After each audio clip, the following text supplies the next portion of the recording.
大家好，我是美食多。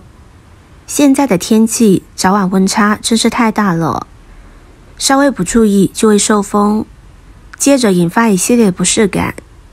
每次一发现苗头不对，家里的大人就会煮4羹汤，喝个3-5次就舒服了，很灵验。这是我们全家人用了几十年的小秘方，从奶奶辈就开始流传了。都是一些平时扔掉的菜根头，看着平平无奇，实则里面大有乾坤。虽然我也说不上这是什么原理，个人感受，这汤我喝了10几年了，确实管用。现在自己当妈妈了，也经常这样煮给孩子喝，预防大于治疗。早晚温差大，北风呼呼响，时不时来上一杯真的是太棒了。香菜可以说是生活中非常热门的蔬菜，近几年在畅销蔬菜排名中，香菜地位数1数2，因口感十分特殊，常被用作做菜、煲汤、做成馅料等等。普通烹饪就有提鲜去味、增香的好处。除了香菜，香菜根也被应用到生活当中，经常用它泡水喝，好处多多。香菜根与香菜叶进行对比的时候，其营养价值是最高的。香菜中营养价值最高的就是香菜根，维生素、碳水化合物、氨基酸等营养成分均是香菜叶的几倍。很多人都知道，香菜生长在地面下方，表面覆盖着一层土壤，以此来吸收地面的养分，这使得它的表面有些污垢，这层污垢可能会滋生一些细菌，因此需要将它们清洗干净，特别是香菜根要着重清洗。白萝卜也是一种非常好的食材，一年4季都能买到。萝卜的做法有很多，可以炖，可以腌，可以凉拌，还可以做咸。总之不管咋做都十分美味。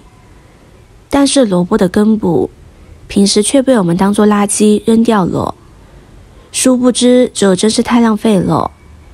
因为萝卜的根部营养非常的丰富，甚至有着萝卜肉不可取代的作用和营养。因为都是根茎，自然吃起来口感不好，但是用来煮水效果却是棒棒的。我们将萝卜根部切下2到3厘米，放入大碗中，加入清水将它打湿，再加入1勺食盐将它清洗干净。因为我们是直接用来煮水，它的表面又有很多泥土细菌，所以一定要将它清洗干净，我们吃着才会更加放心。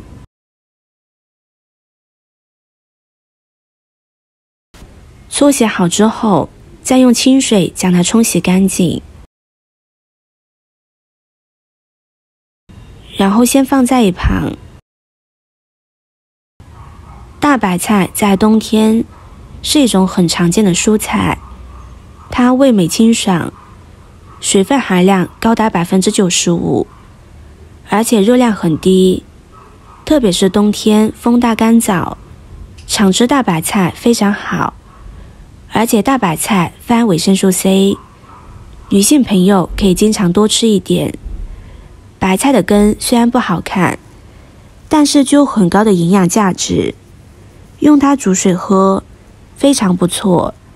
从白菜根营养价值上来看，并不比白菜叶差，反而它的膳食纤维含量要高很多，非常适合中老年人食用。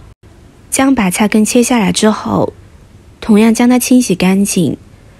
这些蔬菜根都是生长在泥土中的，会沾染很多泥土细菌，所以一定要仔细清洗干净，我们吃着才会更加放心。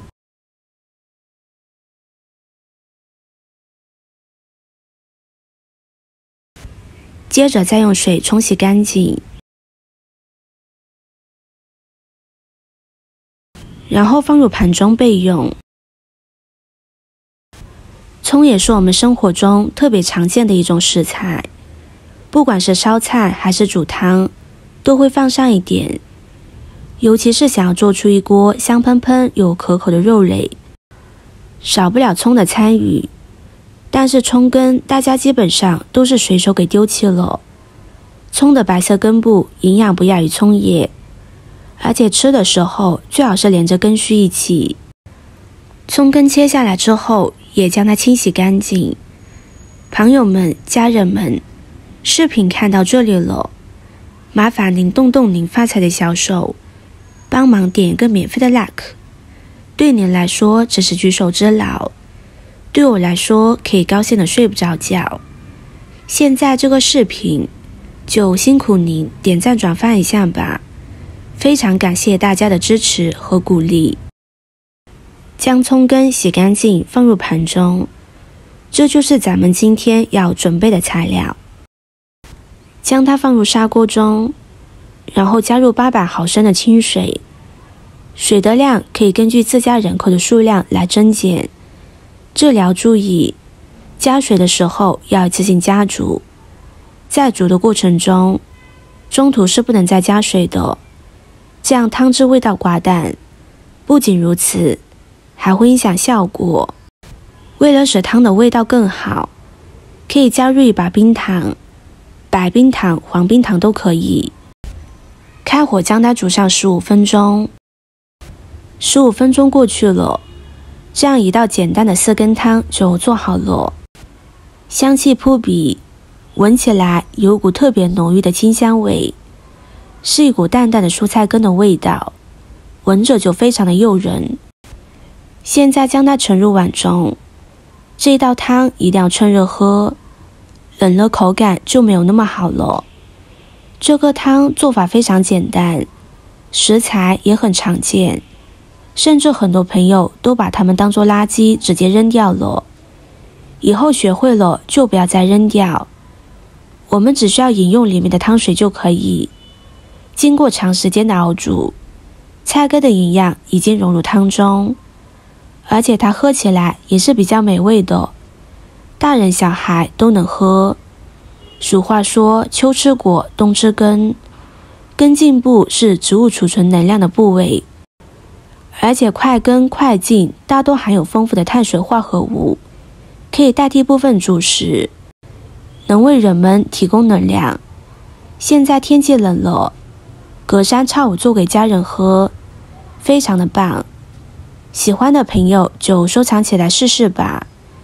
今天的分享就到这里了，视频看到这里了，麻烦各位哥哥姐姐动动小手给我点个赞吧。点击我的头像，可以看到更多的美食视频。我们下个视频见啦！